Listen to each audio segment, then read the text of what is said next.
The heart of a family. In a colorful village surrounded by green hills, there lived a cheerful boy named Leo. Leo was known for his adventurous spirit and his bright smile. He loved exploring the woods, climbing trees, and discovering hidden treasures. But more than anything, Leo cherished the time he spent with his family. Leo lived in a cozy cottage with his parents, little sister Mia, and his dog Max. Every evening, after a long day of adventure, they would gather around the dinner table, sharing stories and laughter. Leo loved listening to his parents' tales about their childhood, and Mia would always have funny stories about Mac's silly antics. One day, Leo heard about hidden treasure deep in the Whispering Woods. Excited, he gathered his things and told Mia he wanted to go on a treasure hunt. "Can I come too?" Mia asked, her eyes shining with excitement. Leo hesitated. "I'm not sure, Mia. It might be dangerous," Leo replied. But Mia insisted, saying, "I can help. We can find the treasure together." Leo finally agreed, but he still worried about keeping her safe. The next morning, they set off with Max leading the way.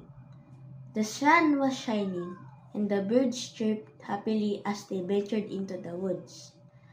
They followed the old clues from an old map Leo had found, laughing and playing along the way. But soon they entered a deep, dark cave. Leo felt a shiver run down his spine. "I don't know if we should go in there," he said, looking at Mia. But Mia looked up at him, determination shining in her eyes. "We can't turn back now. We're in this together," she exclaimed. In the center of the cave, they found an old chest covered in dust. With their hearts racing, they opened it together. Inside, they found not gold or jewels, but something more even precious: family pictures and letters from generations past, telling the stories of their ancestors. Leo realized that the real treasure was not gold, but love and memories of their family. He hugged Mia tightly, feeling grateful for her bravery. "I couldn't have done this without you," he said. "You helped me see that family is the greatest treasure of all."